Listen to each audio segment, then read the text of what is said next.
What's up guys, ᴾᴼᴺᴵrεtι here, and today I have another ranked gameplay for you guys. But before I get right into that, let me just talk about a little bit of changes I've done to my emblem set as well as equipment build, because in this game I'm playing as Chou. So as I mentioned, I'm playing as Chou. The main difference you can see here is I'm using a physical centric tank emblem. That means I'm bulking up on armor. The same Brave Smite tree applies, as well as the initial magic resistance. But after that, I'm using the last build right here, which goes with Athena shield followed by blade armor as the second item. So without further ado, let's jump right into it while I explain why I choose a different build. As all of you know, there has been marksman buff quite some time ago. It's somewhere, I'm not sure when, but I kind of forgot when it really happened. But after a while, when you got the damage buff in terms of the growth of the marksman, it's really important to get blade armor now if you're playing as a tanky character, unless you're really playing as, unless you have really good reason for it. So that is why I have put blade armor in my second slot. And of course, in this game, I'm playing in the trio together with Doll and Chris from first OVL's Reborn. So they just invited me to play, and here I am in the trio. So before I really get into the gameplay discussion in general, I want to first say that I haven't really been playing too much with my squad in ranked. That's why there hasn't been a lot of videos, because two of our squad members are going for competitions, or should I say a competition in the very near future, in about 2 days, starting 6th September. Two of our squad mates will be going for a competition at Seletar Mall, which is called ESports 2018 Battle of the Pros at Seletar Mall. There will be Tofu as well as Dawn. They'll be playing alongside Poni squad, Poni Reticent, as well as Imperial squad, Imperial ʟoveʟʟe and Imperial. So it'll be an alliance between Titanz, Poni, as well as Imperial. So of course they'll be happening on the 6th. I wish them all the best. So we didn't really disturb them with the training. And yeah, unfortunately, because I have national service commitments, I'm unable to make it for the competition, which is on a weekday. Obviously, it's on a Thursday, 6th of September. So we are unable to make it for it, and we're just gonna let them play. We're not gonna disturb them while they train. So at this point, I'm just playing along with anyone who invites me, who are interested, of course, and I'm going for this ranked gameplay right here. So now we're going back to the ranked gameplay. Earlier on, we had easy kill first onto Minotaur, and when we went on to steal, Saber's buff, and this well, had to send them all of them home. And we can see that because Saber is very underfarmed, Lancelot lands a pretty decent second skill. Me just tanking the tower allows Lancelot to do a lot of shit without getting fear of dying. And we're just leading ahead with the farm as well as experience advantage. What has really changed after the marksman buff is just the prevalence of tanks, or say the importance of CC heroes is much more prevalent now, and Selena lands a very nice stun there, so it's a good opportunity for us to enter and engage. But as I was saying, because of the marksman buff, tanks are all the more important now, because you need someone to soak that damage. And of course, tanks doesn't mean just pure tanks. It can mean either both hard tanks or soft tanks, main tanks or sub tanks, doesn't really matter. In this case, I'm playing as Chou, which is a sub tank, or you can call it a soft tank, which is why I'm still going for blade armor as a defensive item, which is very key for my survival. Here, nice ultimate from Lolita. They're gonna go in for Hanabi first. I clicked jaw hit thinking that we might be able to get jaw hit. Unfortunately, it was sad we didn't get it, but it's okay. In that case, I felt that we will be able to get Hanabi. That's why I decided to click jaw hit in an attempt to get him. Unfortunately, we aren't able to get it at that point. Seletar managed to clean it up though with a very nice stun, and so it's always good. And now we just gotta go into a bit about team composition. The meta now is marksman meta, so basically a lot of teams are running double tank. It's either a one main tank and one sub tank, or just hard and soft tank. Like in our case, we have one main tank Lolita playing as a fighter, which is basically a soft tank. And so yeah, alongside that we can just get our damage carries like Lancelot, Selena, as well as a marksman initiator. And we able to get a jaw hit, but unfortunately Milo used a flicker, used a rage ultimate. Selena's in the bad spot, Hanabi came in the right place. We had a crazy triple kill by Minotaur, but to be honest, all he got was pretty lucky.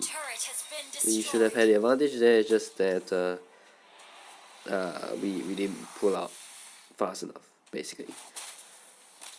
So anyway, going back to Chou play, on the enemy team, let's talk about their composition. They have one main tank Minotaur, they have one fire Johin, they have an assassin Saber, marksman Hanabi, as well as a support Angela. Their composition is pretty decent. It's just that right from the start you already saw that the enemy team, the enemy tank is just not good enough. I mean, who makes such an amateur mistake as Minotaur, right? You don't cut the lane by yourself in the first place, because the rise of Minotaur, or should I say the rise in the playstyle, or I say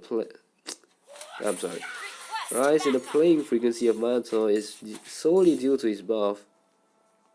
And it's kind of like, yeah, I mentioned earlier ago in my previous videos when I played Minotaur, is that Minotaur is actually pretty fucking strong. It's just that nobody has really realized it. It's just that now, as you can see, Minotaur is just dominating our ball lane. Not sure why at that point, but it's probably due to some mistakes on our part.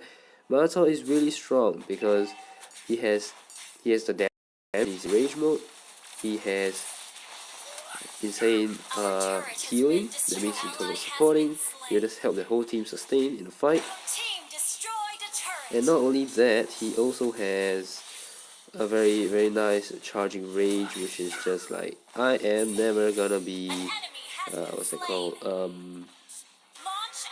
not ready for a fight unless I'm like really out of position, like in the early game.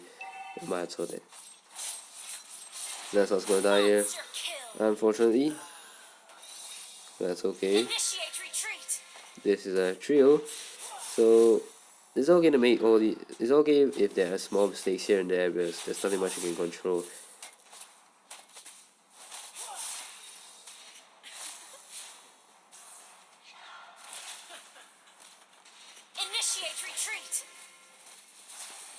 Once you're back, looking for opportunity to engage.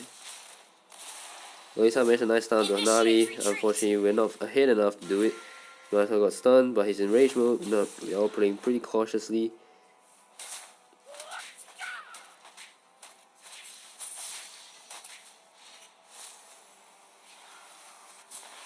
You can see this Minotaur just continuously charging the rage. This is exactly why Minotaur is at top of the meta now. I got hit by everything, but it's okay because I'm not the damage carry, unless I was able to do all the job. But he's gonna die as well. We'll see what stuff is coming along. It's a pretty nice fight, and the fight is continuing. Joy is still here, and we managed a very nice wipeout, unfortunately at the cost of a lot of lives. That's because, yeah, you just basically saw what happened, because Minotaur was ready for a fight. That's it. Seriously, that Minotaur is really strong at this point. I actually can't believe people just took so fucking long to realize how strong he is.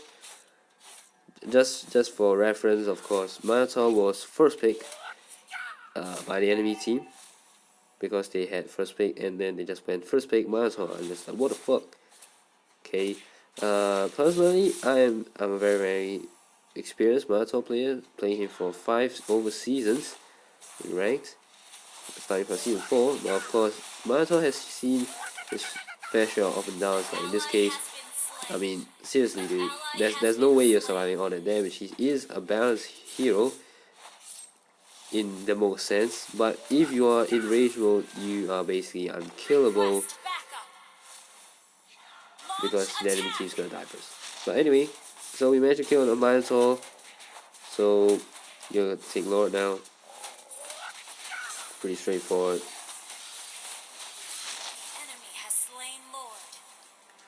So anyway, let's talk a little bit about some other stuff other than the gameplay, because from now on it's just we gotta regroup and look for the last available opportunity for team fight, and we just win the team fight and we just win the game from there.